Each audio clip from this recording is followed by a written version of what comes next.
Clean as you go, cara rumah selalu rapi tanpa capek beberes. Sebelum lanjut, jangan lupa klik tombol subscribe, share, dan like ya. Boleh juga klik tombol thanks atau terima kasih. Oh iya, kalau kamu punya usul atau ide tema video berikutnya, langsung komen di bawah ya. Makasih. Dan kita lanjut sekarang. Halo Bu Ibu semua. Pernah nggak sih Bu, ngerasa capek banget sama urusan rumah, sampai rasanya pengen libur jadi ibu sehari aja? Bangun pagi, rumah masih lumayan rapi, lantai masih kelihatan, meja masih bisa dipakai. Tapi baru sebentar ngurus ini itu, kok tiba-tiba mainan muncul entah dari mana, gelas nongol di sudut sofa, dapur mendadak kayak habis syuting acara masak. Terus kita ngomel pelan-pelan, sambil mikir nanti aja deh beberesnya, sekalian sore atau malam. Toh masih ada kerjaan lain, tapi dalam hati sebenarnya sudah lelah duluan. Karena tahu nanti kalau sudah waktunya beberes, tenaga sudah habis, mood sudah turun, dan yang ada malah pengen rebahan sambil bilang ke diri sendiri, besok aja ya, toh nggak ada tamu juga. Dan benar saja, sore datang, badan rasanya berat, kaki pegal, kepala penuh. Lihat rumah bukannya semangat, malah makin pengen tutup mata. Beberes yang tadinya niat sekalian malah jadi drama batin antara mau beres atau mau istirahat. Dan seringnya yang menang itu kasur. Besoknya rumah makin penuh, makin berantakan, makin bikin emosi naik turun. Sampai akhirnya kita ngomel sendiri. Ngerasa kok rumah nggak pernah rapi sih? Kok capek banget jadi ibu? Padahal orang lain kayaknya santai-santai aja. Aku juga pernah di fase itu, merasa gagal ngurus rumah, merasa kurang rajin, kurang niat, kurang ini itu. Padahal sebenarnya bukan karena malas, tapi karena capek dan salah cara. Dan lucunya kita sering nyalahin diri sendiri duluan. Sampai suatu hari aku kenal satu konsep yang bikin aku mikir, oh ternyata selama ini aku salah paham soal beberes. Konsep ini namanya clean as you go, dan sebenarnya bukan hal baru. Bahkan sudah lama banget dipakai di dunia dapur profesional dan restoran, di mana para koki diajarkan untuk selalu membersihkan sambil bekerja, supaya dapur nggak kacau dan kerjaan nggak numpuk. Konsep ini lalu makin dikenal luas lewat dunia manajemen rumah dan produktivitas. Salah satunya dipopulerkan oleh praktisi home management. Dan juga sering dibahas dalam metode rumah tangga modern seperti yang dikenalkan oleh para penulis dan konsultan rumah tangga di Amerika, lalu menyebar kemana-mana sampai akhirnya dipakai di rumah-rumah biasa kayak kita. Intinya sederhana banget, bukan nunggu kotor baru dibersihin, tapi dibersihin sedikit demi sedikit sambil jalan.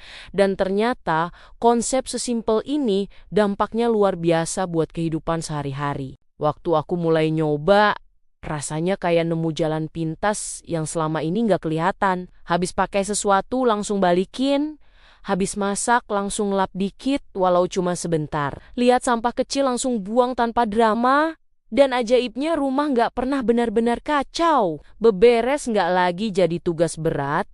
Nggak ada lagi momen stres bersih-bersih lama sambil manyun. Dan yang paling kerasa justru hati lebih tenang, emosi lebih stabil, nggak gampang marah lihat rumah sendiri. Clean as you go itu bukan soal jadi ibu super rajin, tapi soal sayang sama diri sendiri, biar nanti kita nggak capek sendirian, nggak kesel sendirian, dan nggak ngerasa gagal sendirian cuma gara-gara rumah berantakan. Nah sekarang aku mau cerita lebih dalam soal cara pakai clean as you go ini di kehidupan sehari-hari, karena ini bukan teori manis yang cuma enak didengar, tapi benar-benar kepakai di rumah yang isinya manusia hidup, bukan katalog. Misalnya pagi-pagi kita bikin minum atau sarapan. Biasanya kan habis pakai gelas ditaruh dulu di wastafel sambil bilang nanti sekalian. Nah di sini clean as you go mulai bekerja,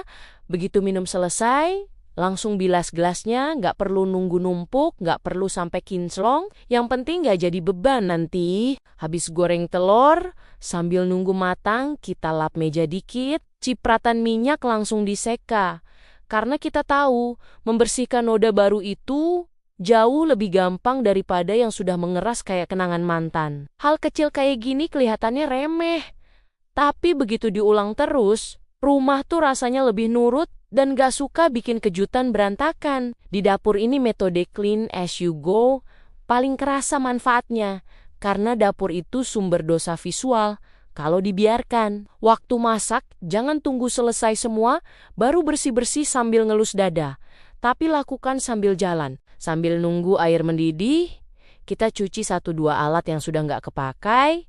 Sambil nunggu tumisan matang, kita buang bungkus bumbu yang kosong. Jadi begitu masakan jadi, dapur nggak kelihatan seperti habis perang. Bahkan setelah makan pun sama.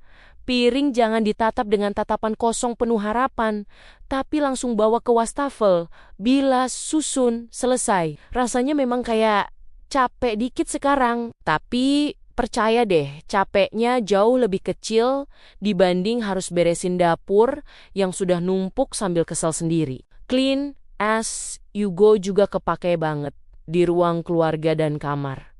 Tempat favorit barang pindah tanpa izin. Setiap lewat, lihat bantal jatuh, ya angkat, lihat selimut kusut, ya rapikan sedikit. Mainan anak, jangan dikumpulin dulu, sambil bilang nanti sore. Tapi, setiap berdiri atau lewat, ambil 1-2 dan balikin ke tempatnya. Nggak perlu langsung beres semua, karena targetnya bukan rumah sempurna, tapi rumah yang nggak bikin emosi. Bahkan sebelum tidur, cukup luangkan beberapa menit buat balikin barang ke tempatnya. Bukan bersih besar-besaran, cuma merapikan bekas aktivitas hari itu. Supaya besok pagi bangun, kita nggak disambut kekacauan yang bikin mood langsung turun sebelum buka mata penuh. Yang paling penting dari clean as you go itu sebenarnya bukan soal bersihnya rumah, tapi soal rasa ringan di kepala dan hati. Kita nggak lagi hidup dengan utang pekerjaan rumah yang numpuk.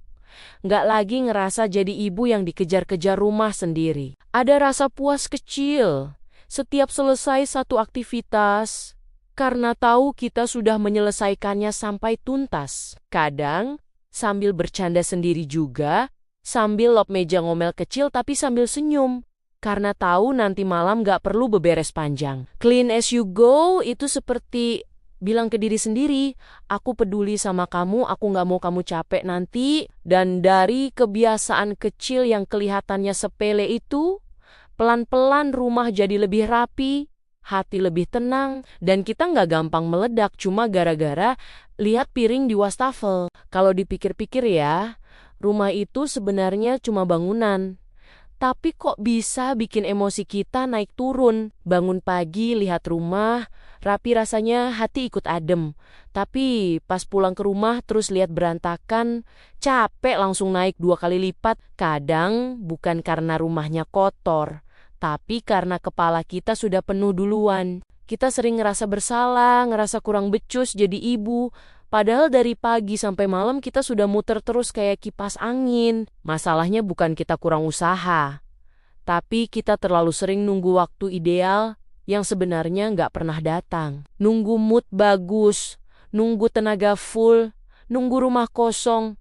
Padahal hidup nggak pernah seideal itu. Clean as you go ngajarin aku buat berhenti. Nggak nunggu sore, nggak nunggu weekend, nggak nunggu niat turun dari langit. Habis pakai, ya beresin dikit. Sambil lalu aja. Sambil jalan ke dapur sekalian bawa piring. Sambil nunggu air panas sekalian lap meja. Hal-hal kecil yang dulu sering kita remehkan. Awalnya memang terasa aneh. Kok kayak nggak ada selesainya? Tapi lama-lama justru bikin ringan. Rumah nggak pernah sampai ke tahap chaos, kita nggak perlu drama beberes besar yang bikin keringat dan emosi sama-sama keluar. Bonusnya, kita jadi jarang ngomel, jarang kesel sama orang rumah. Karena ternyata sumber emosi itu seringnya dari barang-barang yang numpuk nggak jelas. Yang jadi terasa lucu, setelah biasain clean as you go, aku baru sadar kalau yang berubah bukan cuma rumah, cara mikir juga ikut berubah. Kita jadi lebih sayang sama diri sendiri. Karena kita nggak ninggalin beban buat nanti. Kita berhenti maksa diri dengan pekerjaan yang ditunda-tunda. Rasanya kayak bilang ke diri sendiri, Aku pantas hidup di rumah yang enak dilihat tanpa harus capek banget. Dan ternyata, rumah rapi itu bukan buat dipamerin ke orang lain, tapi buat bikin kita sendiri betah, tenang, dan gak pengen kabur ke kamar sambil nutup pintu pura-pura tidur. Jadi kalau hari ini kamu masih ngerasa rumah cepat berantakan, jangan langsung nyalahin diri sendiri. Peluk diri kamu dulu. Tarik napas, terus coba ubah sedikit kebiasaan. Nggak perlu langsung jago, nggak perlu langsung sempurna. Cukup satu kebiasaan kecil yang dilakukan sekarang, bukan nanti. Karena rumah yang rapi itu bukan hasil dari sekali beberes besar, tapi dari perhatian kecil yang kita kasih ke diri kita setiap hari. Dan percaya deh, kamu sudah cukup, kamu sudah berusaha, dan kamu nggak sendirian ngerasain semua ini. Terima kasih sudah dengerin cerita dan curhatku hari ini. Sampai ketemu di video berikutnya. Tetap semangat Bu Ibu semua.